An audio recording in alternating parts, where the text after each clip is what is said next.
قبلہ مفتی صاحب، کسی نے یہ سوال پوچھا ہے، کیا زکوٰۃ کے پیسوں سے افطاری کروانا جائز ہے؟ اس کے بارے میں کیا حکم شرعی؟ یہ چیز بڑی عام ہوتی جا رہی ہے.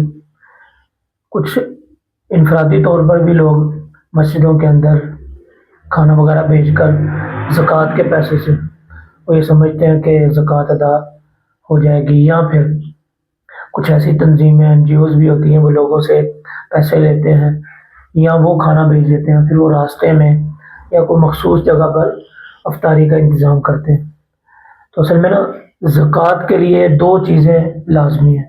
نمبر ایک کہ جس کو دی جا رہی ہے وہ حقدار ہو. نمبر دو، جس کو دی جا رہی ہے اس کو مالک بنایا جائے.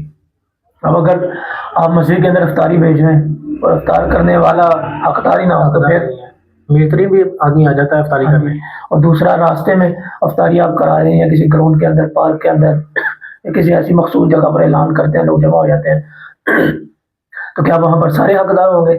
اس کی کیا گارنٹی ہے؟ جی. پھر دوسری بات یہ ہے کہ مالک بنانا شرط ہے. جی. اب مسجد کے اندر افطاری کرا رہی ہے، مثال لے لیں 10 لوگ افطاری کر رہے ہیں، سارے حقدار ہیں.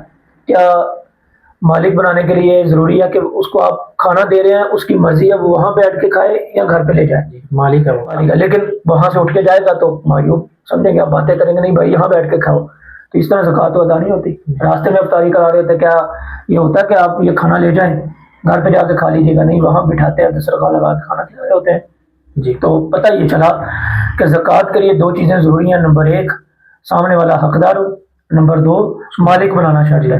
وہ جو مرضی اس کے ساتھ کرے، یعنی جہاں مرضی جا کر استعمال کرے. راشن کے بعد میں ہو سکتا ہے، یعنی کہ کسی کو راشن دے دیا جائے زکوٰۃ کے پیسوں سے، راشن میں ہو سکتا ہے جی حقدار ہو. لیکن یہ کھانے کے اندر، افطاری کے اندر یہ جو نا مشکل پیش آ جاتی ہے. تو اس لیے اس چیز کا خیال کرنا چاہیے. جو این جی اوز کو پیسے دے رہے ہوتے ہیں، آپ کو کھانا کھلا دیں، افطاری کرا دیں، ان کو اس چیز پر غور کرنا چاہیے. ان کی زکوٰۃ ادا نہیں ہوتی. جی. اللہ عمل کرنے کی توفیق عطا فرمائے.